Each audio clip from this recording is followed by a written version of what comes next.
Number of prime numbers between 0 to 100 শূন্যৰ পৰা 100ৰ মাজত কিমানটা প্ৰাইম নাম্বাৰছ আছে তো প্ৰথমটো কোৱেশ্চন কি আছে number of prime numbers between 0 to 100 শূন্যৰ পৰা 100ৰ মাজত কিমানটা প্ৰাইম নাম্বাৰছ আছে কিমান হ'ব 31টা 29টা 25টা 23টা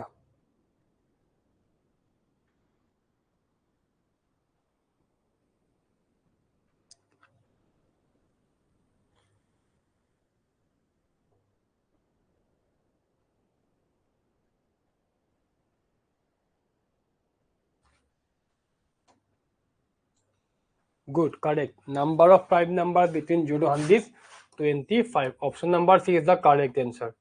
Okay, option C is the correct answer. Okay, সকলোৱে পাৰিছা ঠিক আছে নেক্সট কোৱেশ্চনে গৈছো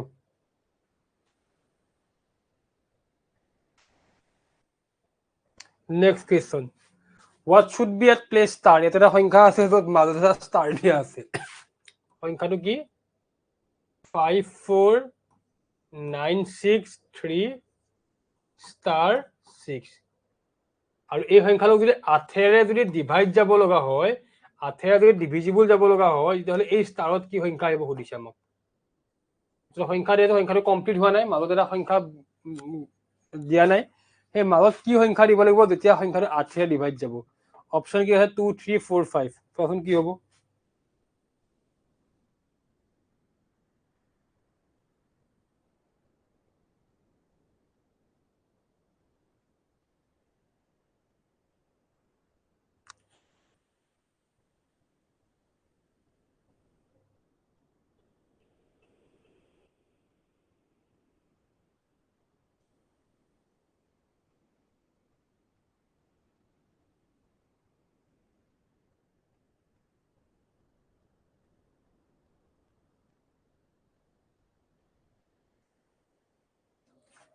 কি হ'ব চোৱা 8ৰে ডিভাইড যাবলৈ কি কৰিব লাগিব 8 দুটা সংখ্যা 8ৰে ডিভাইড যাব লাগে দেন এই লাষ্ট 3 ডিজিট এই লাষ্ট 3 ডিজিটটো 8ৰে ডিভাইড যাব লাগিব last 3 digit should be divisible by 8 যদি লাষ্টৰ তিনটা ডিজিট যদি 8ৰে ডিভাইড যায় তেতিয়াহলে গোটেই সংখ্যাটো 8ৰে ডিভাইড যাব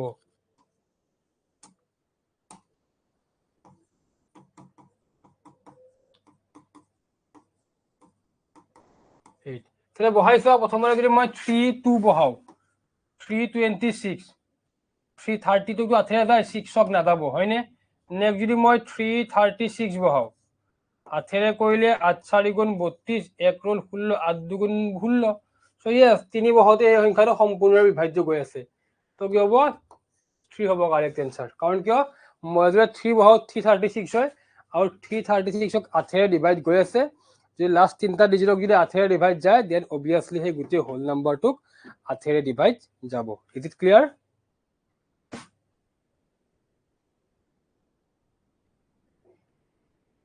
বুজি পাইছেনে সকলোৱে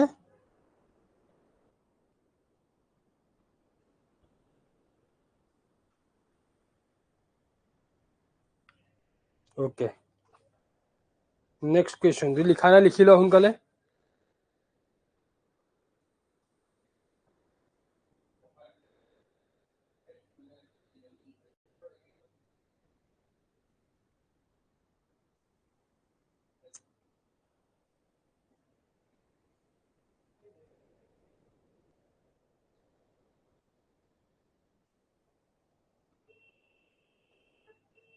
Okay, then next question. কি আছে? The sum of natural number from 75 to 99. 75 ৰ পৰা 99 ৰ মাজত থকা natural number বিলাকৰ সামটো কিমান?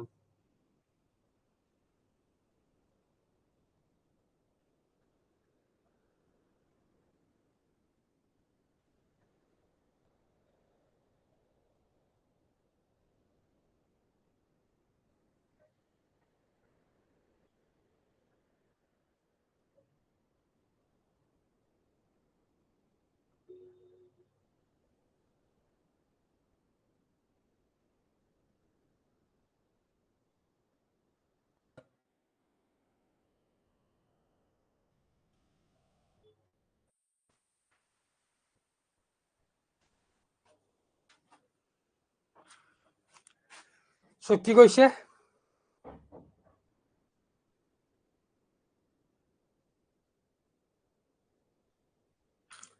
যে 75 to 99 চোৱা মই এটা কথা কৈছিলো যে 1 পৰা যদি 100 লৈ নেচাৰেল নাম্বাৰৰ সামটো উলিয়াব দিয়ে আমি কি সাম উলিয়াব দিলে কি কৰিম আমি কি কৰিম আমাক যদি কয় বলে 1 পৰা 100 লৈ নেচাৰেল নাম্বাৰৰ সাম আমি স্বাভাৱিক সংখ্যাৰ যোগফল তেতিয়া আমি কি কৰিম আমি এটা কৰিম কি এটা ফৰ্মুলা আছে ফৰ্মুলাটো হল n into n plus 1 divided by 2 n মানে কি লাস্ট টার্ম n মানে কি হ'ব লাস্ট টার্ম কিন্তু এটা কথা মন ৰাখিবা এই ফৰ্মুলাটো কেতিয়া এপ্লিকেবল হ'ব যেতিয়া সিকোয়েন্স বা সিৰিজ টু 1 ৰ পৰা স্টার্ট হয় n into n plus 1 divided by 2 এটো ফৰ্মুলা তেতিয়াহে এপ্লিকেবল হ'ব যেতিয়া সিকোয়েন্স বা সিৰিজ টু তোমালোকৰ 1 ৰ পৰা স্টাৰ্ট হয় আৰু এইখিনি বস্তু মই ইউটিউবত তোমালোকক বুজাই থৈছো বা চাই ল'বা আমাৰ প্লেলিষ্টত গৈ ঠিক আছে ওকে লাইভ সেকশন ইউটিউবৰ লাগে আমাৰ ইউবি টিচাৰ সাৰ্চ কৰি তাত তুমি লাইভ সেকশনে পাই যাবা এতিয়া কি হৈছে 1 to 100 ওকে এতিয়া চাবাচোন আমাক যে 1 to 100 দিয়া নাই আমাক 75 to 79 দিয়া 99 দিয়া আছে আমাক দিয়া আছে কি 75 to 99 সো এইটো কৰিব কাৰণে ভাল ট্ৰিক ইউজ কৰিম কি গম পোৱা আমি প্ৰথমে 1 to 99 যিমান হয় সামটো উলিয়াই লম ঠিক আছে 1 to 99 ৰ সামটো উলিয়াম যিমান আহিব তাৰ পৰা মাইনাস কৰিম কি মাইনাস কৰিম 1 to 74 ৰ সামটো বুজি পালা প্ৰথমতে মই 1 ৰ পৰা 99 ৰ যিমান বিলাক সংখ্যা আছে এই গোটেইবিলাক সংখ্যাৰ সামটো উলিয়াই লম তাৰ পৰা মই কি কৰিম কি মাইনাস কৰিম 1 ৰ পৰা 74 লৈ থকা সংখ্যাবিলাকৰ সামটো মাইনাস কৰিম সো 1 to 99 এখিনি সাম কিমান হ'ব n into n plus 1 মানে 99 into 99 plus 1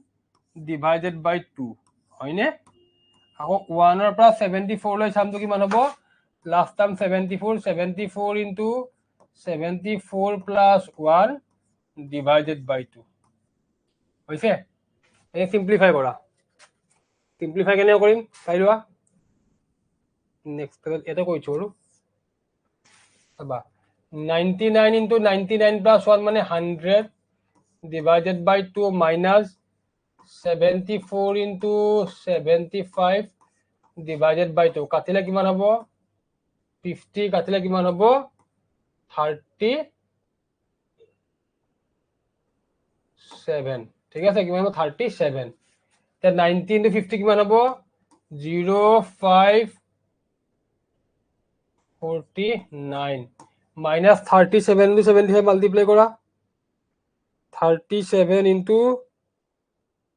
75 কিমান হ'ব 2775 মাইনাস কৰা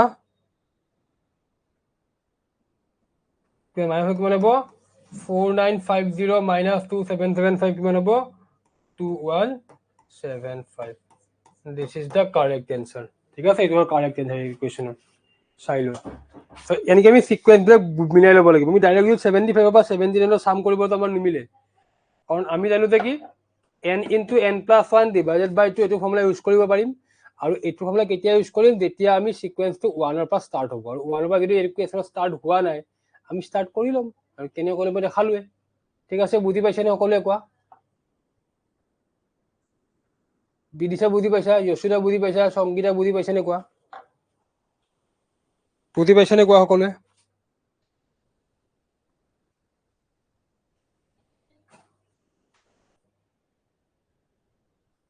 Is it clear to all of you?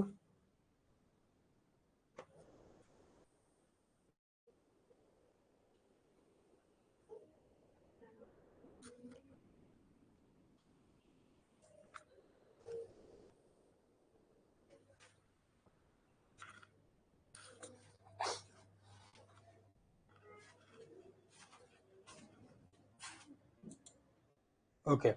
Then next question.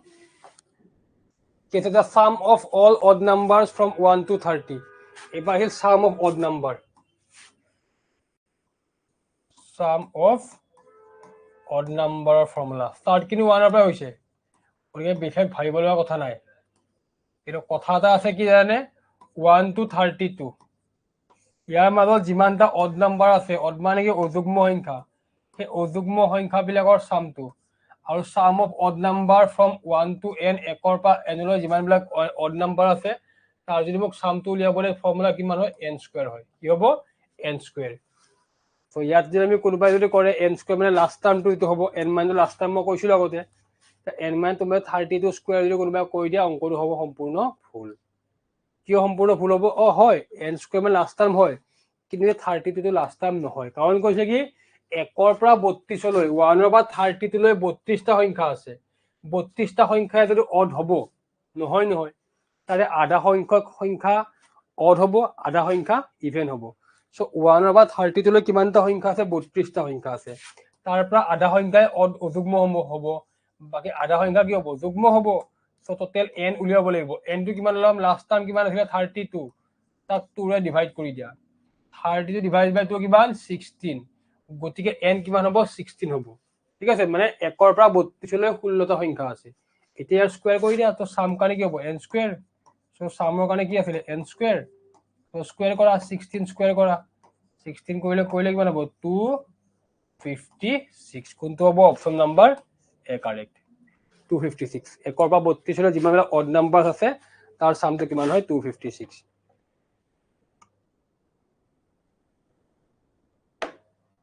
ঠিক আছে নে, বুজি পাইছে সকলোৱে?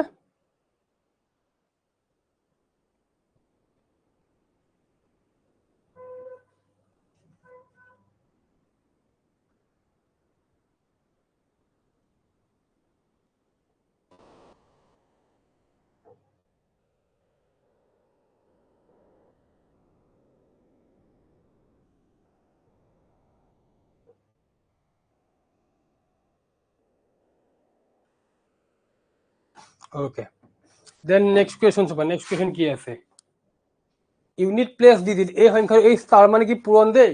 কি কৈছে 224 ইনটু 432 ইনটু 346 ইনটু 789 ইনটু 89 দিয়ে গোটেইখিনি সংখ্যা পূৰণ ফলৰ কৰি যিটো এনসাৰ আহিব তাৰ ইউনিট প্লেসত কিমান থাকিব।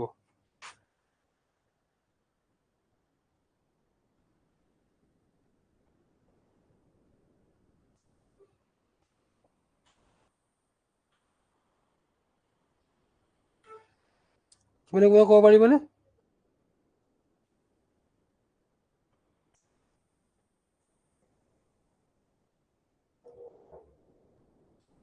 সো আমি গোটেইবিলাক সংখ্যা পূৰণ কৰি কেনে এক্সামত এনসাৰটো ওলোৱাটো আমাৰ কাৰণে পচিবল নহয়। আমি কি কৰিম, এনেকুৱা যদি পূৰণ থাকে প্ৰত্যেকটো সংখ্যাৰ ইউনিট প্লেসত যিটো সংখ্যা আছে সেইটো এক্সট্ৰা কৰি লৈ আহা।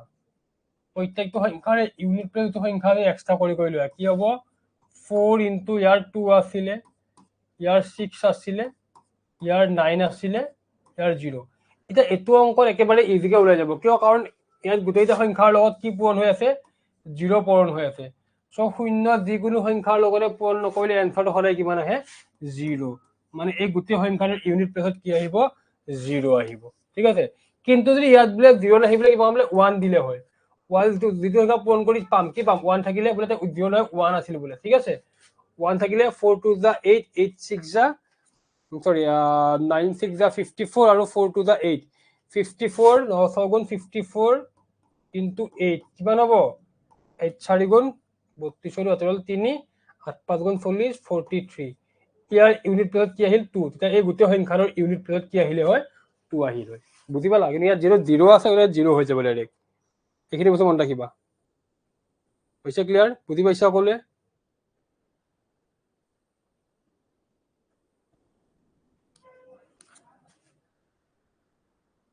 হৈছে? Is it clear?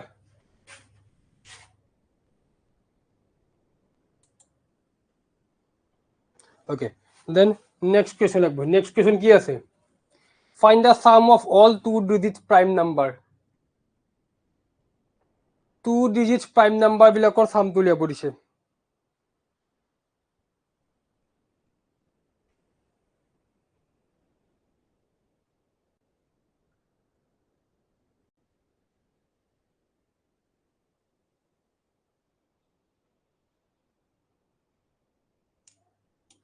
সো এইটো অংক আমি কোনো ট্ৰিক শিকাব উলিয়াব নোৱাৰো, ঠিক আছে। ইয়াৰ আমি কি কৰিব লাগিব, এক মিনিট ৰ'বচোন।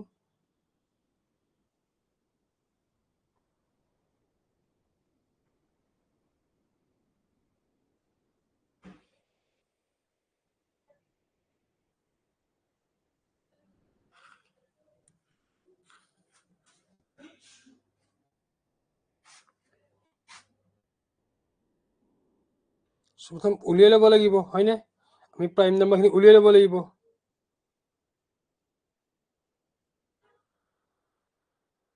এক মিনিট।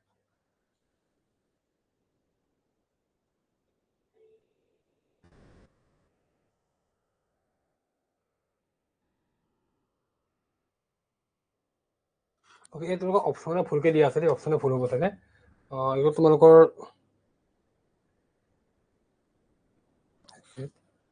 ঠিকে আছে, অপশ্যন ঠিকে আছে।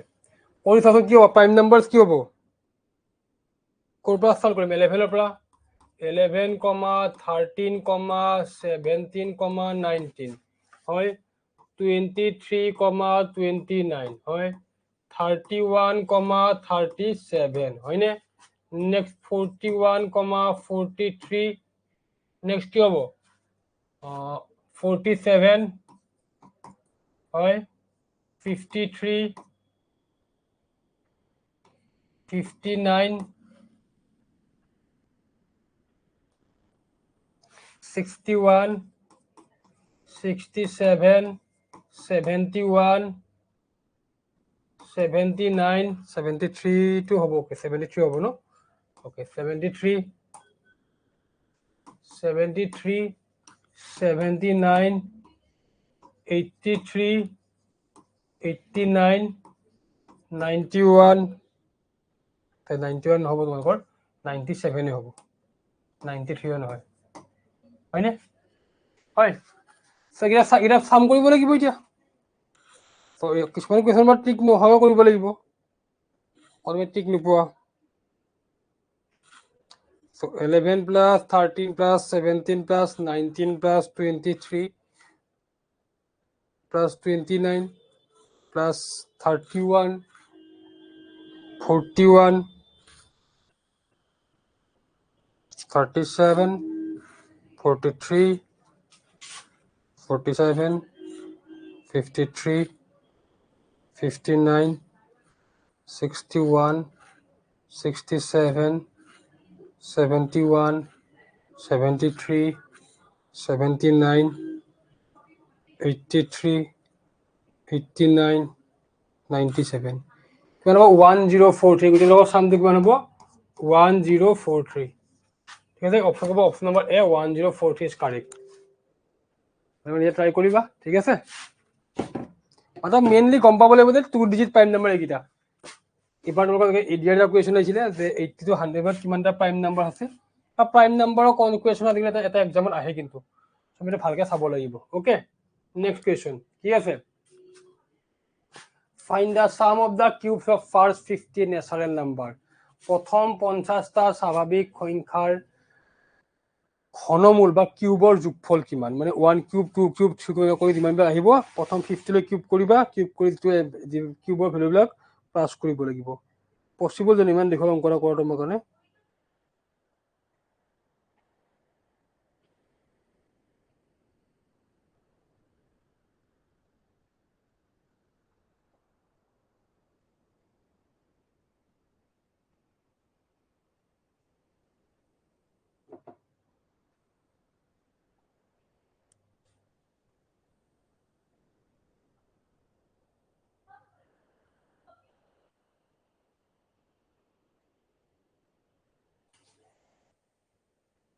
কি হ'ব? চোৱা, এতিয়া আমি কিউবৰ যদি চামটো উলিয়াব দিয়ে, প্ৰথম বুলি কোৱাৰ লগে লগে 1ৰ পৰা আৰম্ভ হ'ব। 1 cube plus 2 cube plus dot dot dot up to n cube. ইয়াৰে ফৰ্মুলা কি গম পোৱা নে? ইয়াৰে ফৰ্মুলা হ'ল n into n plus 1 divided by 2, এইটো কি হ'ব? হোল স্কুৱেৰ হৈ যায়। কি হ'ব? Whole square. আমি 1 কিউবৰ পৰা কি ল'ব আছে? 1 cube plus 2 cube plus dot dot dot up to কিমান কিউবলৈ? 50 কিউবলৈ সো কি হ'ব 50 মানে n আস্তাম n 50 into 50 plus 1 divided by 2 whole square. So 50 into 51 into 51 divided by 2 ইয়াৰ কি হ'ব হোল স্কয়াৰ হ'ব কাটিলে কিমান 25 হয়নে 25 into 51 কি হ'ব তো 25 into 51 1275 হয়নে কি হ'ব 1275 সো এটো যদি হোল স্কয়াৰ কৰে কিমান হ'ব 1275 into 1275 কৰাচোন 1275 into 1275 কি হ'ব ইয়াৰ হোল স্কয়াৰ 1 মানে এনসার হ'ব 1625 625 তো 1625 625 কোনটো আছে অপশন নাম্বার এ তো কারেক্ট বুঝি পালা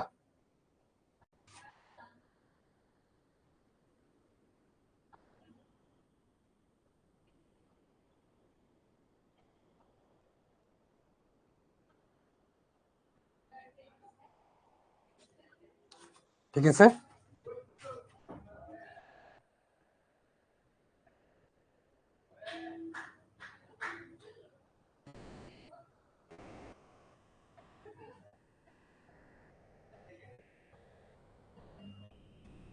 ওকে দেন নেক্সট বুঝি পাইছেন সকলো কোৱেশ্চনটো